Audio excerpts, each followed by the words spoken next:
پیارے مبلغ معمولی سی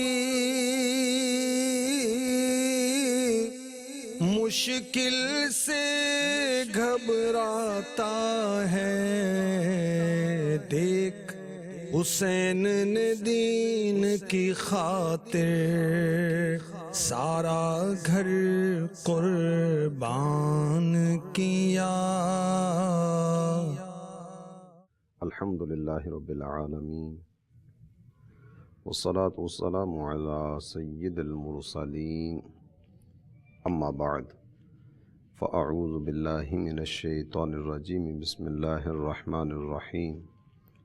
الصلاة والسلام علیکہ یا رسول اللہ وعلی آلک واصحابک یا حبیب اللہ۔ الصلاة والسلام علیکہ یا نبی اللہ وعلى آلک واصحابک یا نور اللہ۔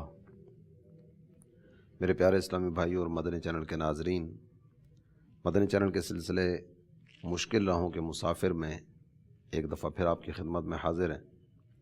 اس پروگرام میں ان اکابرین امت کا اور ان صالحین کا تذکرہ کیا جاتا ہے جنہوں نے راہ حق میں مختلف طرح کی مصیبتوں کا سامنا کیا اور اپنے رب کی رضا پر راضی رہتے ہوئے زندگی کے شب و روز گزارتے رہے۔ آئیے پروگرام کی طرف بڑھنے سے پہلے درود پاک کے تعلق سے کچھ سننے کی سعادت حاصل کریں۔ مولا مشکل کشا علی المرتضیٰ کرم اللہ تعالی وجہہ الکریم آپ فرماتے ہیں کہ ایک دفعہ اپنے کریم آقا صلی اللہ تعالی علیہ وآلہ وسلم کے ساتھ مکہ شریف سے باہر جانے کا شرف ملا۔ فَمَسْتَقْبَلَهُ جَبَلٌ وَلَا شَجَرٌ إِلَّا وَهُوَ يَقُولُ السلام علیکہ یا رسول اللہ۔ ہمارا گزر جس درخت اور جس پہاڑ کے قریب سے ہوتا، ہر طرف سے بس ایک ہی صدا بلند ہوتی تھی، اور وہ صدا تھی السلام علیکہ یا رسول اللہ۔ کسی نے کہا نا، حجر و شجر جن پہ پڑھتے ہیں درود، وہ ہے اللہ کے پیارے محبوب، جو نہیں پڑھتا وہ نہ پڑھے، عاشق کا تو ورد و وظیفہ ہے درود۔ صلو علی الحبیب صلی اللہ تعالی علی محمد وعلی آلہ وصحبہ وبارک وسلم۔ میرے پیارے اسلامی بھائی اور مدنی چینل کے ناظرین، سرکار دو عالم صلی اللہ تعالی علیہ وآلہ وسلم کے صحابہ میں ایک نام، میرا حسن ظن ہے کہ آپ سارے اس نام سے واقف ہوں گے، حضرت سلمان فارسی رضی اللہ تعالی عنہ۔ آپ کا ذکر خیر کچھ سننے کی سعادت حاصل کریں گے۔ آپ انتہائی متقی، پرہیزگار، عابد اور زاہد شخصیت تھے۔ ہر صحابی نبی بلند و بالا مقام پر فائز ہی ہے، اور محبوب کے جتنے بھی صحابہ ہیں اللہ نے سب سے بھلائی کا وعدہ کیا ہے۔ ہر صحابی نبی جنتی ہے۔ حضرت سیدنا سلمان فارسی رضی اللہ تعالی عنہ، آپ نے تقریباً 250 سال عمر پائی۔ بعض روایتوں میں اس کا ذکر کیا گیا، اس کے علاوہ بھی مختلف اقوال آپ کی عمر شریف کے حوالے سے بیان کیے گئے۔ آپ گورنر بھی بنے، اور بیت المال سے ماہانہ آپ کے لیے وظیفہ بھی مقرر کیا گیا، لیکن آپ کا انداز جو ہے نا، یہ بڑا منفرد انداز تھا۔ جو یہاں سے سرمایہ ملتا آپ کو، منتھلی جو آپ کو دی جاتی آپ کی خدمت پر، آپ یہ غریبوں، یتیموں اور مسکینوں میں تقسیم فرما دیا کرتے۔ اور آپ کا اپنا انداز یہ تھا کہ آپ اپنا نظام چلانے کے لیے اپنے ہاتھ سے کام کیا کرتے تھے۔ آپ کے پاس ایک کمبل تھا، اسی کمبل پر گزارا کرتے، آدھا نیچے بچھا لیا، آدھا اوپر لے لیا۔ حالانکہ آپ کی کیفیت یہ تھی کہ آپ مدائن کے گورنر تھے۔ اور ایک صاحب فرماتے ہیں کہ میں آپ کی خدمت میں ایک دفعہ حاضر ہوا، میں نے دیکھا کہ آپ کھجور کے پتوں پر کچھ کام کر رہے تھے۔ میں نے پوچھا آپ ایسا کیوں کر رہے ہیں، حالانکہ آپ تو گورنر ہیں اور مدائن کی گورنری آپ کے پاس ہے۔ آپ ارشاد فرمانے لگے، مجھے یہی پسند ہے کہ اپنے ہاتھ سے کماؤں، اسی پر گزر بسر کروں۔ بعض اوقات ایسا بھی ہوتا کہ آپ گوشت خریدتے، خود اسے پکاتے اور پکانے کے بعد لوگوں کو جمع کرتے اور ان کے ساتھ بیٹھ کر خود بھی کھاتے، ان کو بھی کھلاتے۔ تقریباً محبوب کے جس بھی صحابی کا انداز زندگی آپ دیکھیں گے، ہر ایک کا انداز زندگی آپ کو منفرد نظر آئے گا۔ ہر ایک کے ہاں ایسے ایسے انداز آپ کو نظر آئیں گے کہ بندہ دیکھے تو دیکھتا رہ جائے، سنے تو سنتا رہ جائے، اور ان کے بارے میں سوچنا شروع کرے تو ورطہ حیرت میں مبتلا ہوئے بغیر رہ نہ سکے کہ کیسی عظیم شخصیات تھی، کیا ان کے انداز تھے، اور اپنے پیارے حبیب صلی اللہ تعالیٰ علیہ وآلہ وسلم کے پیغام محبت کو عام کرنے کے لیے کیسے ان لوگوں نے اپنی زندگیاں وقف کر رکھی تھیں۔ میرے پیارے اسلامی بھائی اور مدنی چینل کے ناظرین، آپ کی مبارک زندگی کی یوں تو بہت سارے واقعات ہیں جن کو بیان کیا جا سکتا ہے، لیکن خاص طور پر آپ کے راہ حق کی طلب میں نکلنے کے بعد جو مشقتوں کے سلسلے تھے، اس کی کچھ جھلکیاں آپ کے گوش گزار کرنے کی سعادت حاصل کروں گا کہ اللہ تعالیٰ جل جلالہ کے پیارے حبیب صلی اللہ تعالیٰ علیہ وآلہ وسلم کے یہ جان نثار صحابی کن کن مراحل سے گزرتے ہوئے اور کن کن مشقتوں کو جھیلتے ہوئے، کن کن آزمائشوں سے دوچار ہونے کے بعد سرکار دو عالم صلی اللہ تعالیٰ علیہ وآلہ وسلم کی خدمت اقدس میں پہنچے۔ حضرت سیدنا سلمان فارسی رضی اللہ تعالیٰ عنہ، آپ خود ارشاد فرماتے ہیں کہ میرا باپ مجوسی تھا، آگ کی پوجا کرنے والا، اور جس وقت آپ فرماتے ہیں کہ میں نے ہوش سنبھالی، میرا چونکہ دین کی طرف کچھ نہ کچھ رجحان تھا اور حق کی طلب کی کچھ نہ کچھ جستجو یہ دل میں موجود تھی۔ آپ فرماتے ہیں کہ میرا باپ مجھ سے بہت زیادہ محبت بھی کیا کرتا تھا، اور اصفہان کے علاقے میں رہائش تھی۔ باپ نے تھوڑا سا خطرہ محسوس کیا کہ ایسا نہ ہو کہ میں اپنے بچے کو باہر نکالوں تو یہ آتش پرستی سے ہٹ کر کسی اور دین کی طرف نہ چلا جائے، تلاش حق کی جستجو۔ بعض اوقات ہوتا ہے نا بچوں میں اس طرح کی عادت ہوتی ہے، یہ کیوں تو وہ کیوں تو ایسا کیوں تو ویسا کیوں۔ اب چھوٹی سی بات بچے کے سامنے رکھیں گے نا تو بچہ اس میں سے 2-4 سوال نکال کے سامنے رکھ دے گا۔ اس سے بچے کی کیفیت سامنے آتی ہے کہ بچہ ذہنی اعتبار سے کس طرف مائل ہے، اس کی سوچ کس طرح کی ہے، اس کا انداز کس طرح کا ہے۔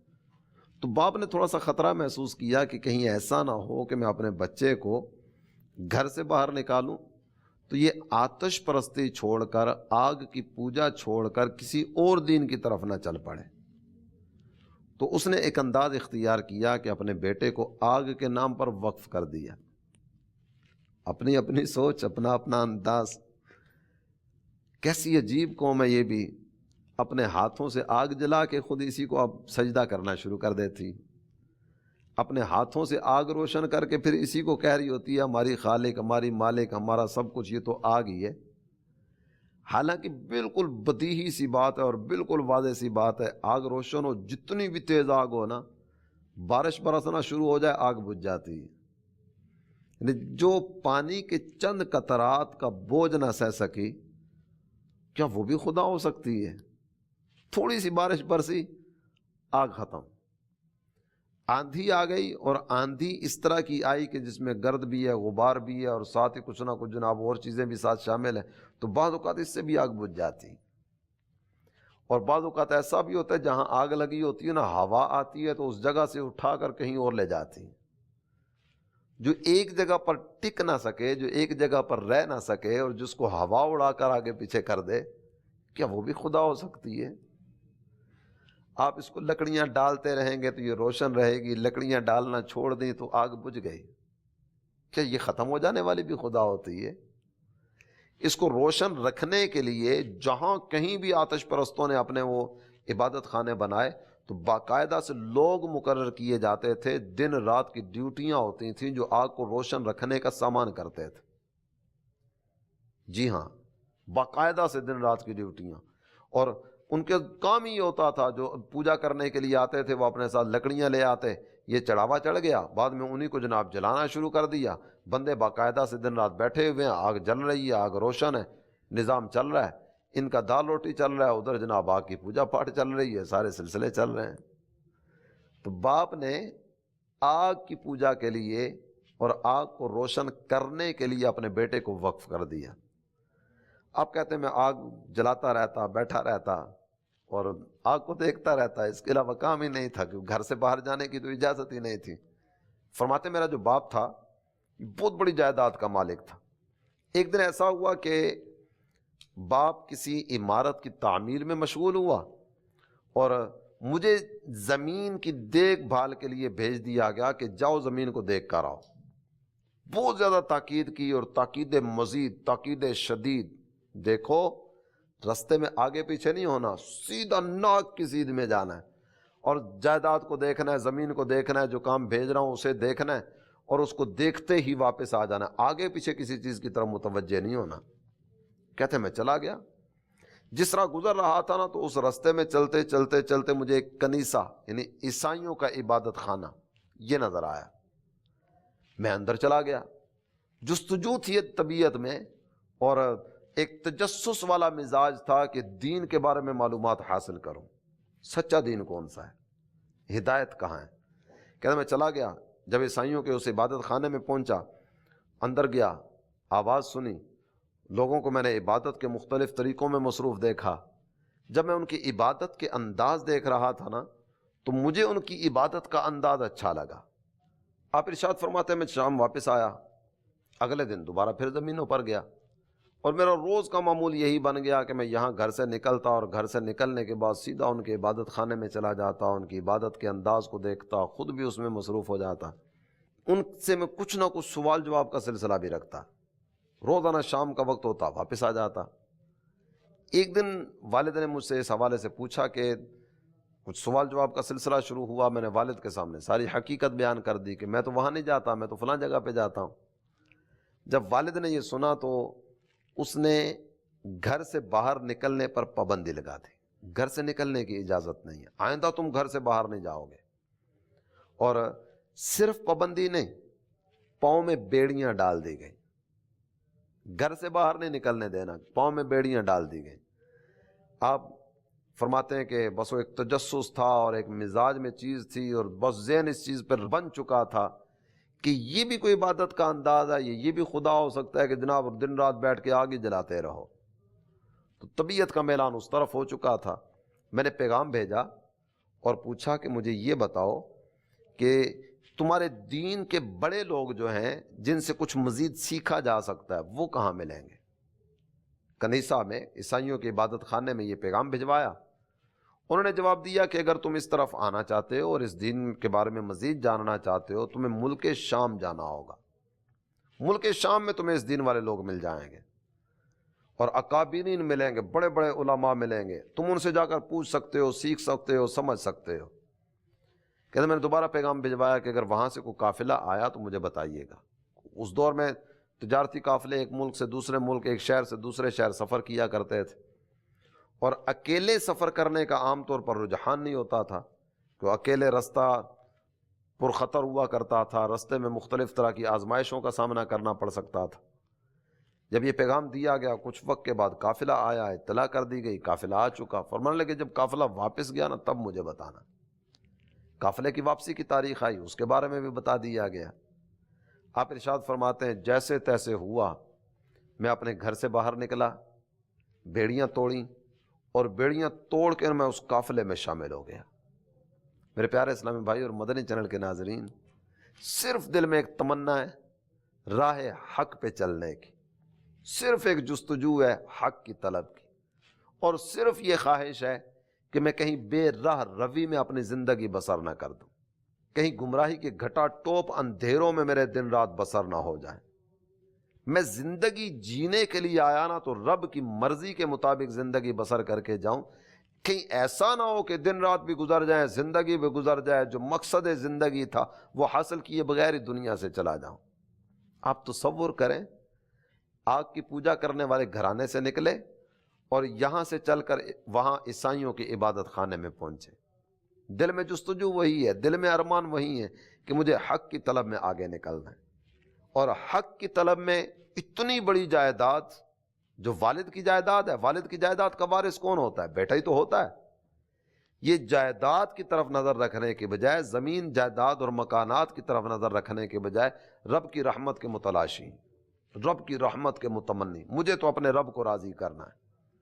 جائیداد کو ٹھوکر ماری، زمین کو ٹھوکر ماری، جتنا کچھ باپ کا سرمایہ نا، یہ سب کو ٹھوکر مار کے نا حق کی طلب میں اپنے گھر سے چل پڑے۔ پاؤں میں بیڑیاں تھیں، کیسے کاٹا ہوگا، کیسے توڑا ہوگا، آپ تصور کر لیجئے، کیفیت آپ کے سامنے آ جائے گی۔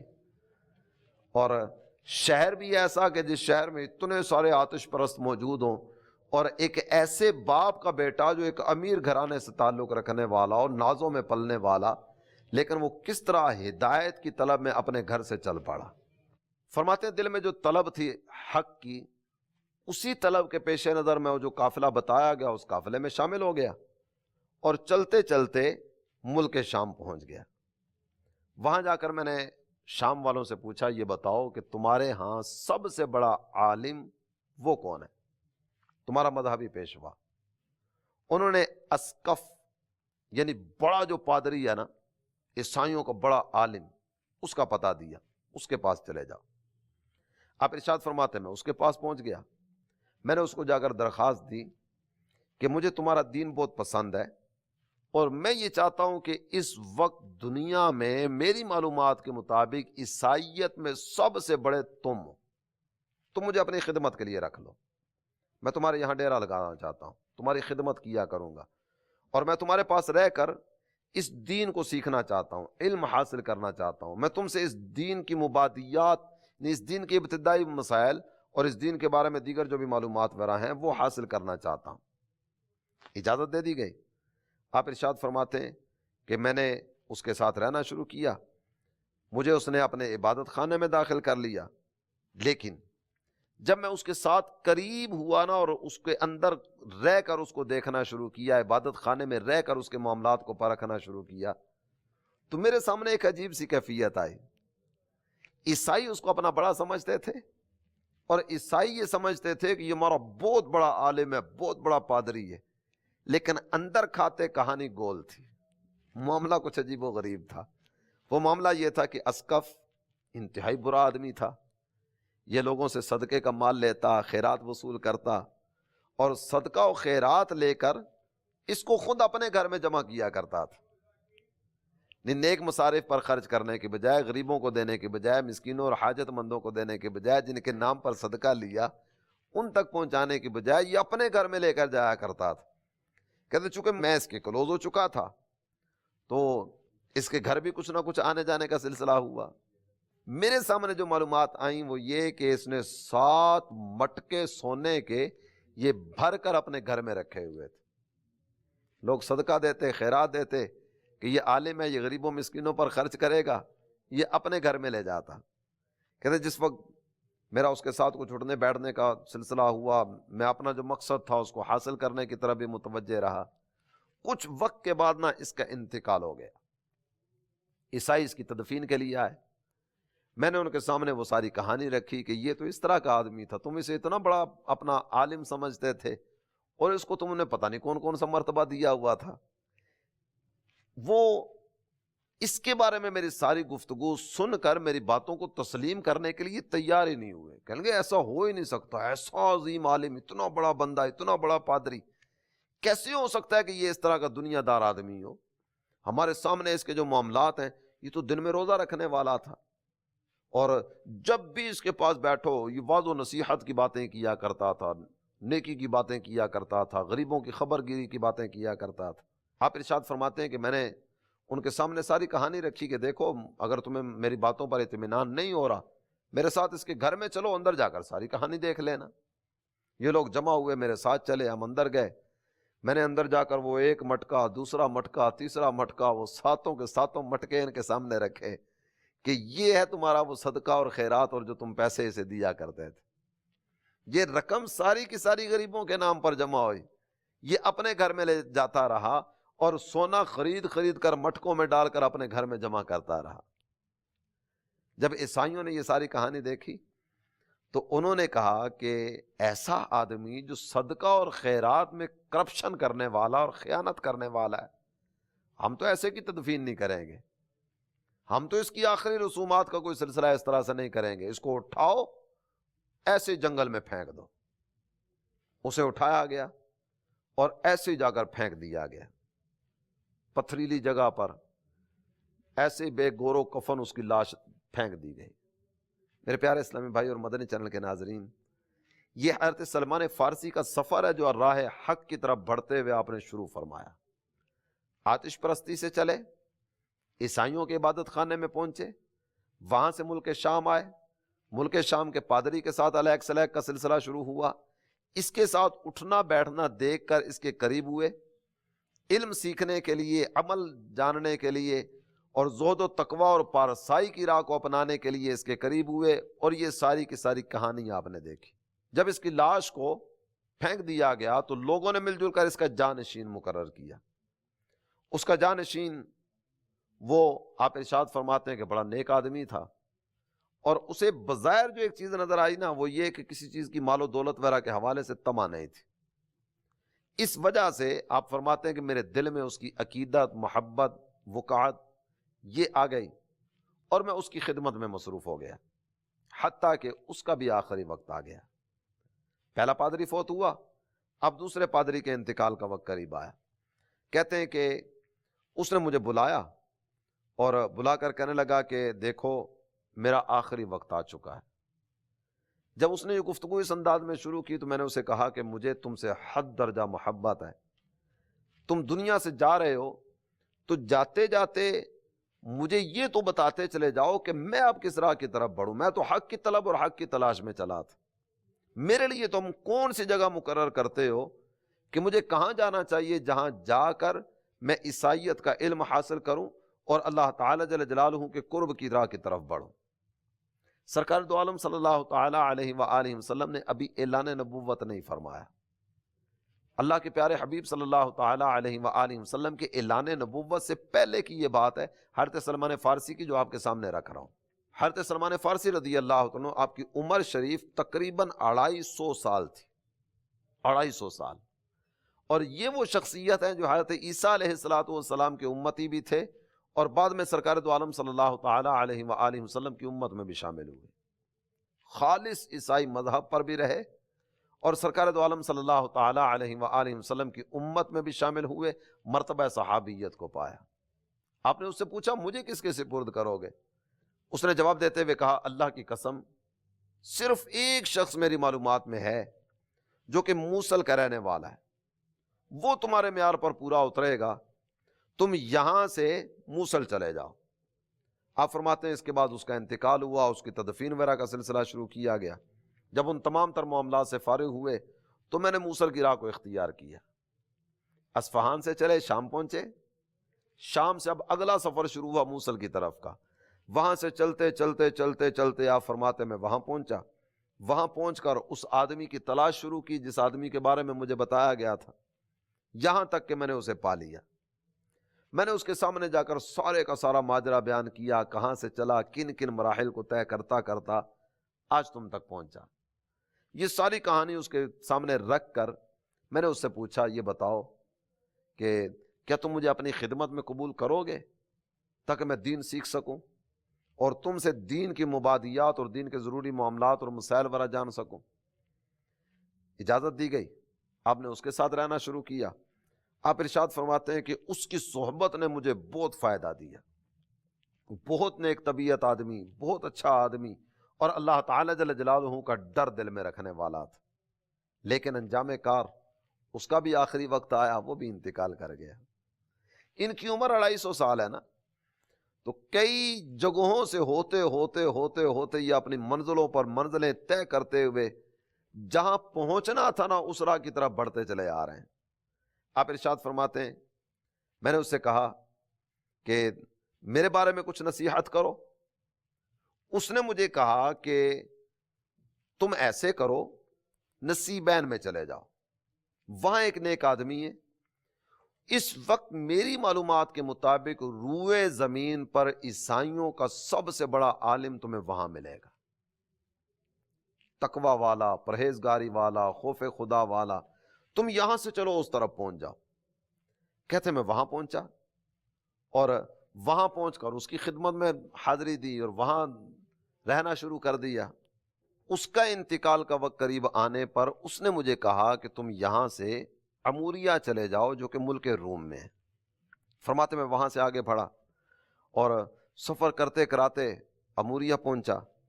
اموریہ میں جس بندہ خدا کے پاس مجھے بھیجا گیا اس کی صحبت میں کچھ وقت گزارا، آخر کار اس کا بھی انتقال کا وقت قریب آیا، اور اس کے انتقال کے وقت میں نے اس سے پوچھا کہ مجھے کس کے پاس بھیجتے ہو؟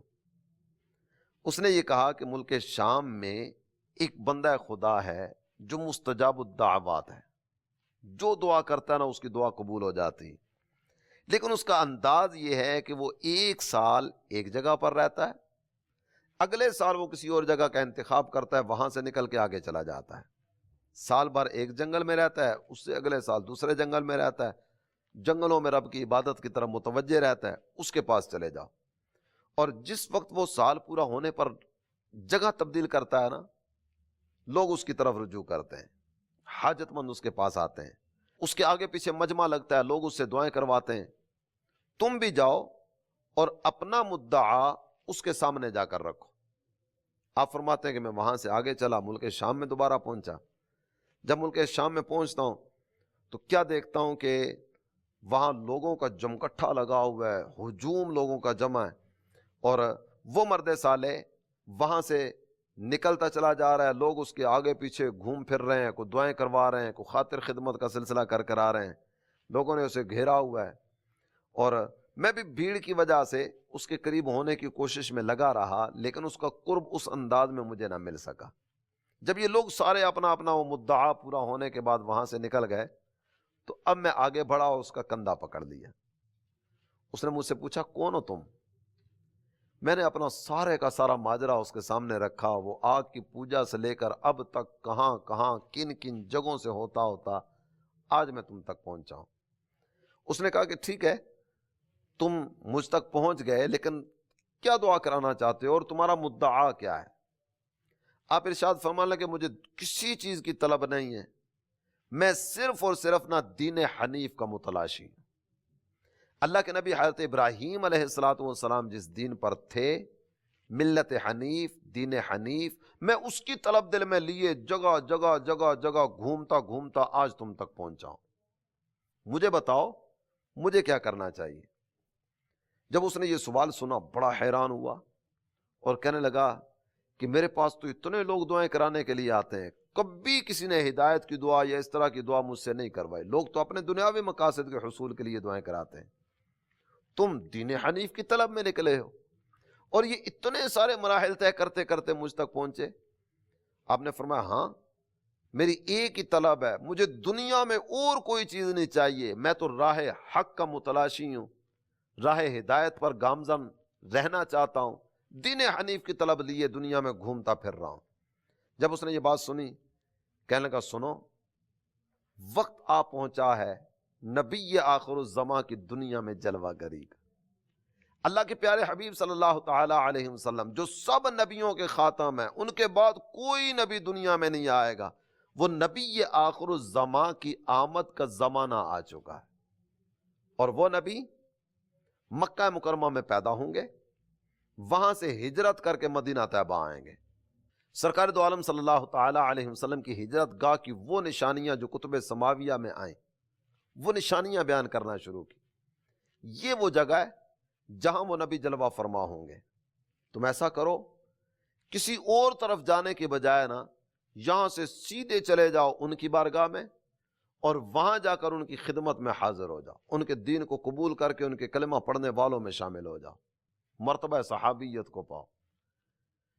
آپ ارشاد فرماتے ہیں کہ میں نے اس کے سامنے مزید ایک سوال رکھا، یہ بتاؤ کیا ان کی کوئی خاص نشانی بھی ہے کہ جس نشانی کو دیکھ کر میں پہچان سکوں کہ یہی وہ اللہ کے نبی ہیں جو نبی برحق ہیں، نبی آخر الزماں ہیں؟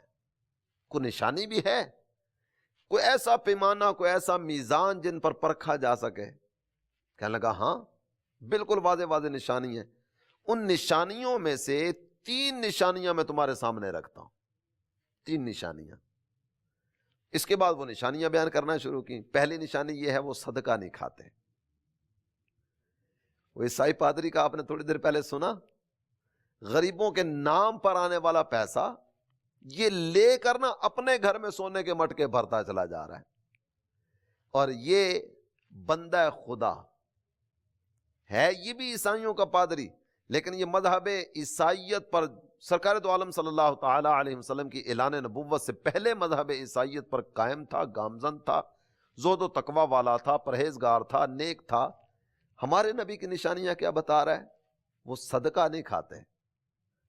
دوسری نشانی، اگر تحفہ دیا جائے نا، ہدیہ دیا جائے تو ہدیہ قبول کر لیتے ہیں، خود بھی کھاتے ہیں، اوروں کو بھی کھلاتے ہیں۔ تیسری نشانی یہ ہے کہ ان کے کندھوں کے درمیان مہر نبوت موجود ہے۔ یہ 3 نشانیاں بتائی گئیں ہمارے کریم و رحیم آقا صلی اللہ تعالی علیہ وآلہ وسلم کی۔ یہ نشانیاں سننے کے بعد حضرت سیدنا سلمان فارسی رضی اللہ تعالی عنہ، آپ فرماتے ہیں کہ ایک تاجروں کا قافلہ عرب کی طرف جا رہا تھا، میں اس قافلے والوں کے پاس گیا، ان سے جا کر بات چیت کی، میں تمہارے قافلے میں شامل ہونا چاہتا ہوں، کیا تم مجھے اپنے ساتھ شامل کرو گے؟ ان کا ٹھیک ہے، ہم اپنے ساتھ شامل تو کر لیں گے، لیکن تاجر تھے نا، شامل تو کر لیں گے لیکن کچھ نہ کچھ ڈیل تو پہلے کرو، ہم تمہیں اپنے ساتھ لے کر جائیں گے، تم ہمیں کیا دو گے؟ آپ ارشاد فرماتے ہیں کہ میں نے ان سے گائے اور بکریاں یہ اجرت طے کی، اتنی گائے اتنی بکریاں میں تمہیں اجرت میں دوں گا، تم مجھے مکہ مکرمہ لے چلو۔ یہ یہاں سے قافلہ روانہ ہوا، جو طے شدہ اجرت تھی گائے بکریاں، آپ ارشاد فرماتے میں نے پیشگی ان کے سپرد کر دی، اور یہاں سے چلتے چلتے چلتے چلتے ہم مکہ مکرمہ پہنچے۔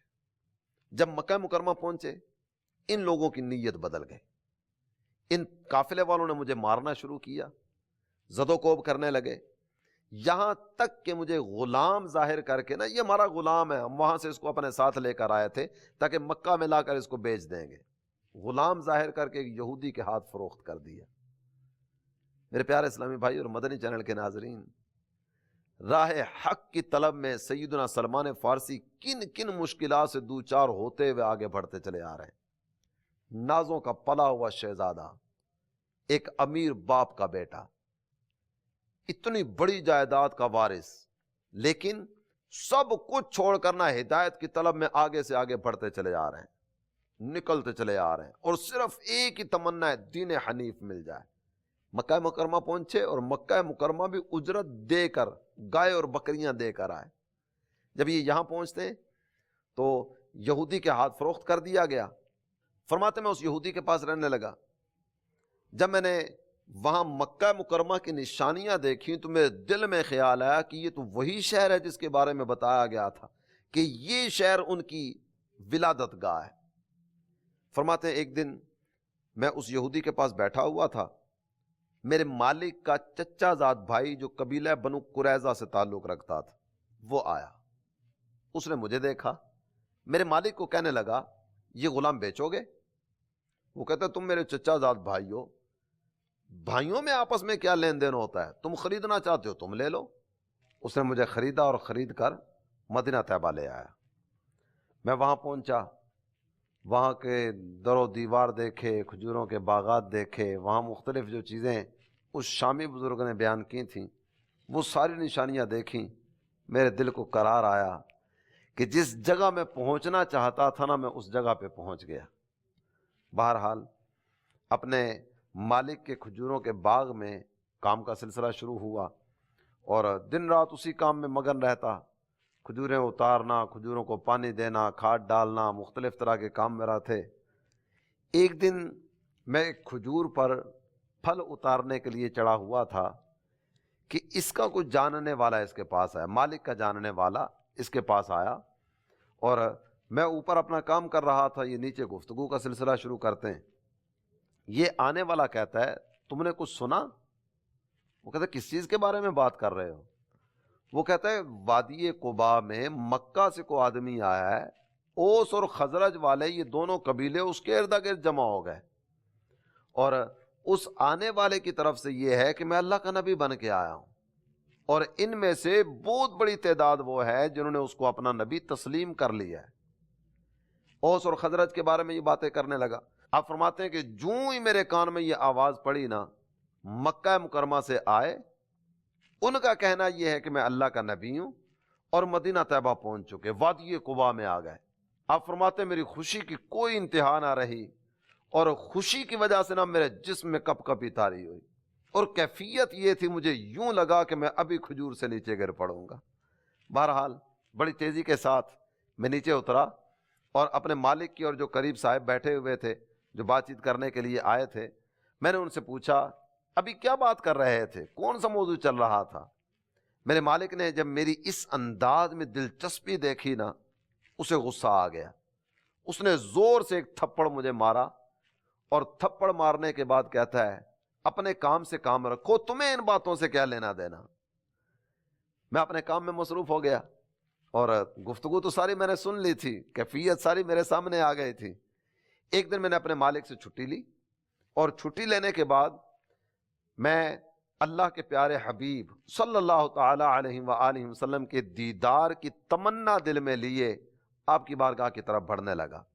رستے میں کچھ کام میرا کیا، محنت مزدوری کی، کچھ کھانے کے لیے سامان خریدا، اور یہ سامان خرید کرنا اللہ کے پیارے حبیب صلی اللہ تعالی علیہ وآلہ وسلم کے در دولت پر حاضر ہو گیا۔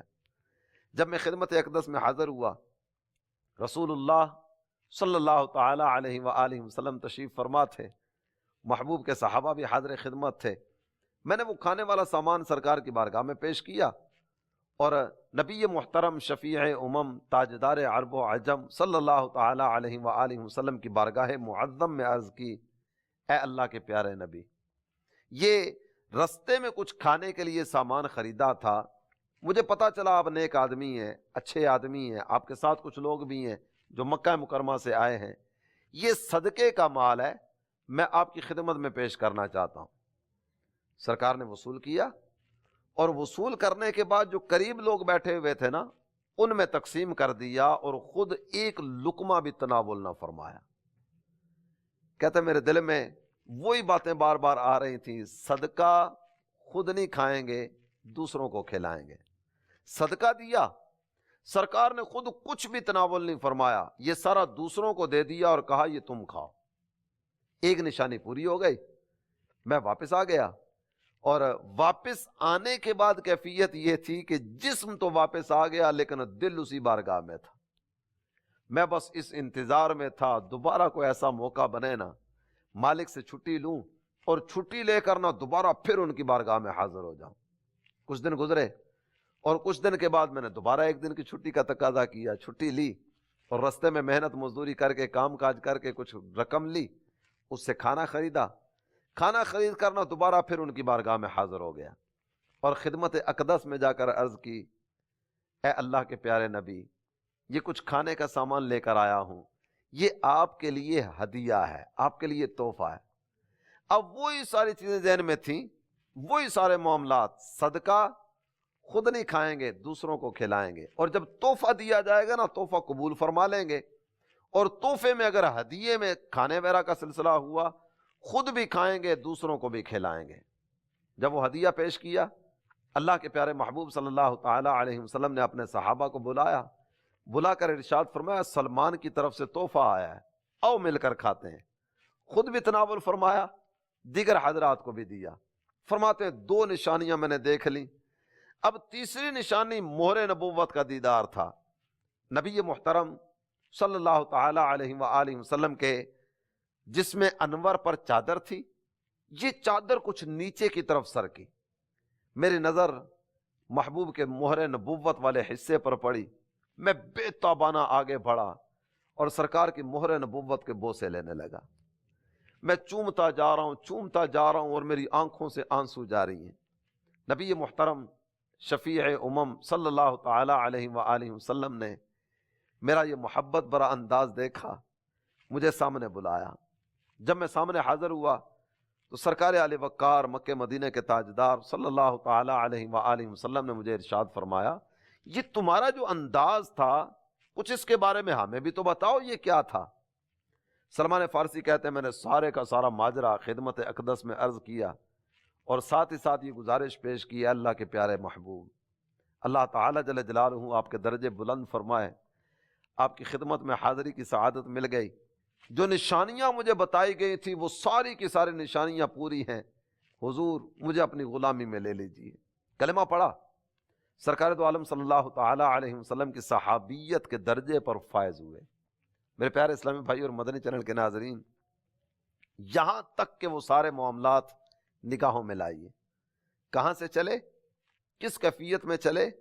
ابھی عمر بہت زیادہ نہیں تھی جب یہ گھر سے چلے تھے، ابھی بچپنا تھا، والد نے تو آگ سلگانے پہ لگا دیا نا، آگ جلاتے رہو، آگ کے لیے وقف کر دیا گیا، لیکن ایک جستجو تھی، ایک تڑپ تھی، ایک طلب تھی، اور حق کی تلاش میں اصفہان سے چلے، کبھی شام جا رہے ہیں، کبھی اموریہ جا رہے ہیں، کبھی روم جا رہے ہیں، کبھی وہاں سے پھر شام جا رہے ہیں، یہ کہاں کہاں گھومتے گھومتے گھومتے گھومتے سرکار دو عالم صلی اللہ تعالی علیہ وسلم کے در اقدس پر پہنچے۔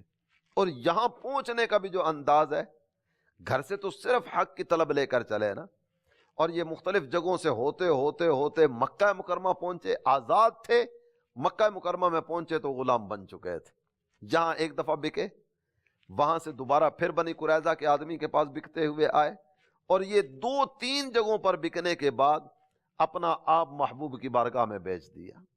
جب سرکار دو عالم صلی اللہ تعالی علیہ وآلہ وسلم کی خدمت اقدس میں حاضر ہوئے، کلمہ پڑھا، مسلمان ہوئے، سرکار علی وقار صلی اللہ تعالی علیہ وسلم نے ان کا سارے کا سارا ماجرا سنا۔ اس میں کئی باتیں اس طرح کی ہیں جو کتابوں میں موجود ہیں، لیکن اپنے پروگرام کا وقت اپنے اختتام کی طرف ہے، اس لیے وہ ساری باتیں آپ کے سامنے عرض نہیں کر پا رہا، گفتگو کو اختتام کی طرف بڑھاتا چلا جا رہا ہوں۔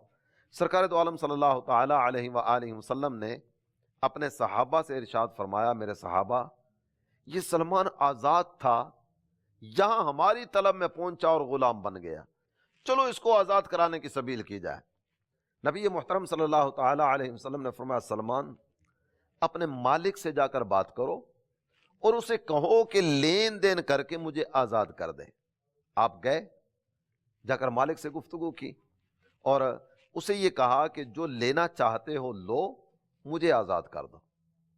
مالک کہنے لگا ٹھیک ہے، کوئی مشکل نہیں ہے، اگر تم آزاد ہونا چاہتے ہو تو میری طرف سے 2 شرطیں ہیں۔ پہلی شرط یہ ہے کہ 300 درخت یہ کھجور کے لگائے جائیں اور 40 اوقیہ سونا یہ مجھے دیا جائے۔ یہ 300 درخت جن کا بیج بویا جائے گا، جب یہ درخت بن جائیں گے، ان پر پھل لگ جائے گا، 40 اوقیہ سونا یہ مجھے مل جائے گا، میری طرف سے تم آزاد۔ آپ جانتے ہیں کھجور کے بارے میں یہ کہا جاتا ہے جو لگاتا ہے نا، اس کی آنے والی نسل اس کا پھل کھاتی ہے۔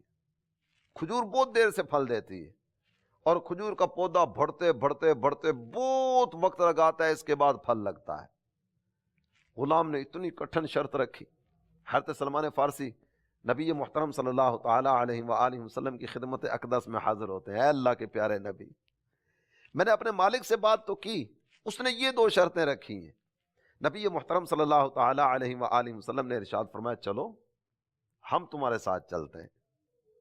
صحابہ کے انداز بھی کتنے پیارے تھے، کوئی دکھ درد تکلیف مصیبت آئی سرکار کی بارگاہ میں، اس نے شرط رکھی نا 300 درخت، تو اب یہ اپنا سر پکڑ کر نہیں بیٹھ گئے، کیسے ہو سکتا ہے، یہ تو ہو ہی نہیں سکتا، یہ تو آزاد نہ کرنے والی باتیں ہوئیں، کوئی چہرے پر پریشانی کے اثرات نہیں، فوراً آ گئے محبوب کی بارگاہ میں۔ جس نبی کا کلمہ پڑھا ہے نا، اللہ تعالی جل جلالہ نے انہیں مالک کل بنایا ہے، خالق کل نے آپ کو مالک کل بنا دیا، یہ تو مالک کل ہیں۔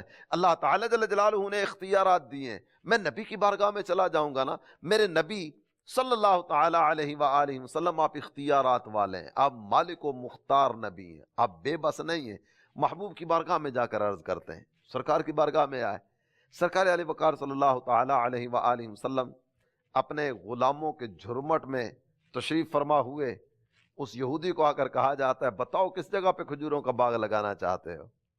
اس نے جگہ بتائی، سرکار دو عالم صلی اللہ تعالی علیہ وسلم نے کھجوروں کے باغات لگائے، کھجور کی گٹھلیاں بوتے جاتے، سرکار آگے بڑھتے چلے جاتے، پیچھے سے کھجوریں اگنا شروع ہو جاتے، یہاں تک کہ سارے کا سارا باغ لگ گیا، ان پہ پھل لگا، اور 2 پودے ایسے تھے جو ابھی تک ان میں سے پودا نہیں نکلا تھا۔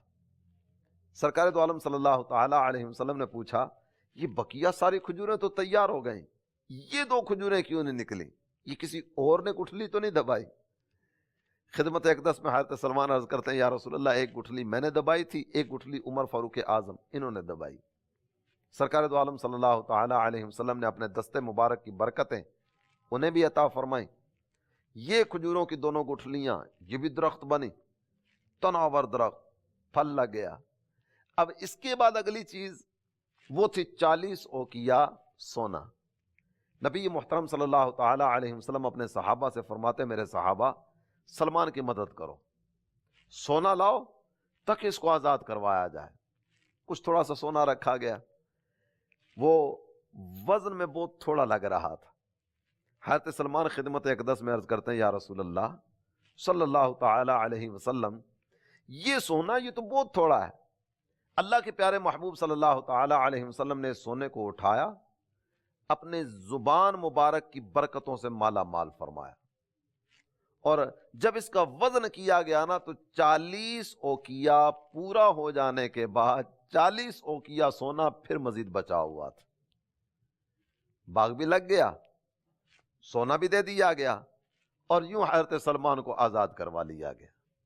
میرے پیارے اسلامی بھائی اور مدنی چینل کے ناظرین، یہاں ایک چیز خصوصیت کے ساتھ آپ سب کے گوش گزار کرنا چاہوں گا، حق کی طلب میں نکلنے والا کبھی محروم نہیں رہتا، اپنے رب کی رحمت کی طرف توجہ کرنے والا کبھی محروم نہیں رہتا۔ جو اپنے رب کی رضا کا طالب بن کے چلتا ہے، اللہ تعالیٰ اس کی راہ کی مشکلات کو رفع فرما دیتا ہے۔ تو آئیے ہم بھی راہ حق کی طرف بڑھیں، نماز کی طرف، دین کی طرف، قرآن کی طرف، سنت کی طرف، شریعت کی طرف، اپنے رب کے فرامین پر عمل کرنے کی طرف۔ آیت کریمہ کا حصہ آپ کے سامنے رکھ کے گفتگو کو اختتام کی طرف لاتا ہوں۔ وَمَن يُطِعِ اللَّهَ وَرَسُولَهُ فَقَدْ فَازَ فَوْزًا عَظِيمًا، جس نے اللہ اور اس کے رسول کی اطاعت کی، وہ بندہ بڑی کامیابی کے ساتھ کامیاب ہوا۔ اے کامیابی کے طالبو، آؤ اللہ اور اس کے رسول کی راہ پر چلیں۔ اللہ تعالی ہم سب کو عمل کی توفیق عطا فرمائے، آمین، بجاہ النبی الامین صلی اللہ تعالی علیہ وآلہ وسلم۔ پیارے مبلغ معمولی سی مشکل سے گھبراتا ہے، دیکھ حسین نے دین کی خاطر سارا گھر قربان کیا۔